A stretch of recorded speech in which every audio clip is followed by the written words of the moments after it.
मुख्य कार्यपाल अधिकारी और पत्र विक्रेता अध्यक्ष सतीश पाल से ये है कि वो 4,936 लाइसेंस हमें दिखला दें। और दूसरी बात सबसे बड़ी है कि वो वेंडिंग जोन कहाँ हैं। नोएडा प्राधिकरण कहता है कि इतने सेक्टर में, इस सेक्टर में इतनी फार्म जमा हुए हैं, तो दुकानें तो उतनी होनी चाहिए, उससे 10 गुना दुकान क्यों है। अगर हमारी बातें नहीं मानी गई 15-20 दिन के अंदर, तो दिल्ली दूर नहीं है, प्रधानमंत्री जी का आवास घेरूंगा या लखनऊ राज्यपाल का कार्यालय घेरूंगा, आवास।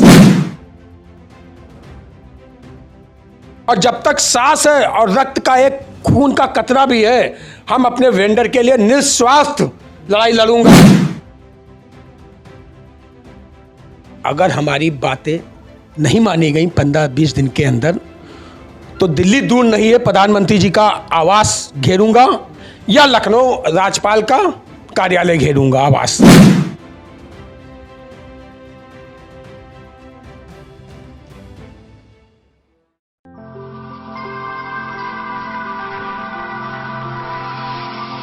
नमस्कार, आप देख रहे हैं फेडरल भारत और मैं हूं आपके साथ सतीश।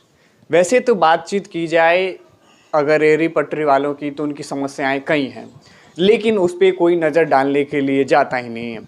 कई बार वो किसी चीज़ के लिए तरसते हैं या फिर अगर प्राधिकरण के पास जाते हैं तो उनकी बातें नहीं सुनी जाती हैं। ऐसे में तमाम कई लोग हैं जो उनकी आवाज़ें को बुलंद करते हैं। ऐसे ही इनकी आवाज़ को बुलंद करने के लिए हमारे साथ रेहड़ी पटरी एसोसिएशन के प्रदेश अध्यक्ष श्याम किशोर जी हैं, जिनसे हम बातचीत करेंगे कि नोएडा में लगने वाले रेहड़ी पटरी वालों की समस्याएं क्या हैं, इसके साथ ही उन लोगों का जीवन कैसा चल रहा है। सवाल ये है कि प्राधिकरण ये कहती है कि जो वेंडर जोन है, वेंडर जोन में ही जिनके पास वेंडर के लाइसेंस है उन्हीं की दुकानें लगती हैं। क्या ये सच है? नहीं, पहले तो आपका बहुत बहुत धन्यवाद कि रेहड़ी पटरी वालों के लिए आप आवाज़ उठाने के लिए घर से निकले हैं। आपका बहुत बहुत नमस्कार भारत फंड का। मेरा नाम श्याम किशोर गुप्ता है, मैं प्रदेश अध्यक्ष हूँ। मैं 2014 से इसकी लड़ाई लड़ रहा हूँ, ज़मीनी स्तर से। वैसे तो लड़ता रहा, लेकिन नोएडा प्राधिकरण कह रही है कि वेंडिंग जोन में ही हमारे वेंडर्स दुकान लगाए हुए हैं। 4,936 का दावा करते हैं कि हमने लाइसेंस दे दिए हैं। तो हमारा पहला सवाल मुख्य कार्यपाल अधिकारी और पत्र विक्रेता अध्यक्ष सतीश पाल से ये है कि वो 4,936 लाइसेंस हमें दिखला दें, हमें दिखा दें। और दूसरी बात सबसे बड़ी है कि वो वेंडिंग जोन कहाँ हैं। मैं भी आपको अपने साथ ले चलूँगा, वो सच्चाई भी दिखाऊंगा। तो ये भी जो बात नोएडा प्राधिकरण की, वो सारी पानी की तरह है। जो सांसद जी कहेंगे वही होगा नोएडा में, और जो विधायक कहेंगे, और सिंडिकेट जो रेहड़ी पटरी वाला सिंडिकेट है वो कहेगा वही होगा। बाकी हम आपको सब हकीकत दिखा देंगे। और बताइए आप क्या चाहना चाहिए। यानी आप दावा ये कहते हैं कि जो जिनके पास वेंडर जोन की लाइसेंस है वो दुकान वहाँ लगाते हैं, इसके साथ ही अवैध तरीके से रेहड़ी पटरी की दुकानें लगाई जाती हैं। बिल्कुल सर, नोएडा प्राधिकरण कहता है कि इतने सेक्टर में, इस सेक्टर में इतनी फार्म जमा हुए हैं, तो दुकानें तो उतनी होनी चाहिए, उससे 10 गुना दुकान क्यों है। उससे 10 दुकान इसलिए है कि यहाँ का एक सिंडिकेट है जो सांसद के दरवाजे से निकलता है, और वहाँ से ये कार्यक्रम चालू होता है और सिंडिकेट को वहाँ से बढ़ावा मिलता है। रेस्टोरेंट चलाने वाले, फ्लैट में रहने वाले, RW अध्यक्ष को लाइसेंस दे दिया गया है। प्राधिकरण में नौकरी करने वाले, उनको लाइसेंस दे दिया गया है। अब बताइए आपको इससे बड़ा सबूत क्या चाहिए, बताइए। तो इसको लेकर आपने कभी आवाज़ उठाई है? प्राधिकरण में कभी इसके खिलाफ शिकायत दर्ज की है? मैंने शिकायत तो इतनी करी है, आप फाइलें देख सकते हैं, नीचे हमारे ऊपर तक लगी हैं, नीचे भी लगी हैं, सब लगी हैं। और न्यायालय से भी लड़ाई लड़ रहा हूँ, लेकिन कोई फ़ायदा नहीं, क्योंकि अभी अभी एक लेटर हमारे पास आया है, वो हम आपको व्हाट्सएप पर भेज देंगे। भारत सरकार ने एक लेटर 2021 में जारी किया था कि पथ विक्रेताओं की लिस्ट SP और कमिश्नर साहब को भेजी जाए, नगरपालिका, नगर निगम और प्राधिकरण द्वारा। लेकिन आज वो लेटर का जो जवाब IGRS पर दिया गया है, तो ब्रह्मा विष्णु महेश वाला दिया गया है। वो इसलिए कहता हूँ ब्रह्मा विष्णु महेश कि CO, ACO और समान प्रशासन, ये ब्रह्मा विष्णु महेश हैं। वहाँ का एक चपरासी कहता है कि आप हमको कागज दीजिए तब हम देंगे, आपने अपर मुख्य कार्यपाल अधिकारी को दे दिया है।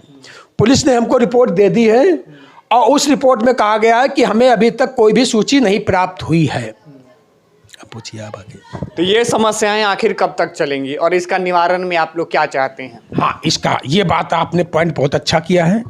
इसका निवारण तभी होगा जब हमारे जिला अधिकारी और सिटी मजिस्ट्रेट को वेंडिंग जोन का कार्य दिया जाएगा और हमारी मीडिया को भी सर्वे में शामिल किया जाएगा। अगर जब सर्वे हो, रेहड़ी पटरी वालों का फॉर्म भरा जाए, तो हमारी मीडिया को भी साथ में लिया जाए और संबंधित पुलिस चौकी के अधिकारियों को साथ में लेकर उनका सत्यापन किया जाए। और हम आपको ये बता दें, आपने नवादा गांव देखा, सेक्टर 62 स्वाद रेस्टोरेंट है देखा होगा, गुप्ता पराठा के नाम से ऊंचे चौथे पर। वो किसका है आप बताइए जरा।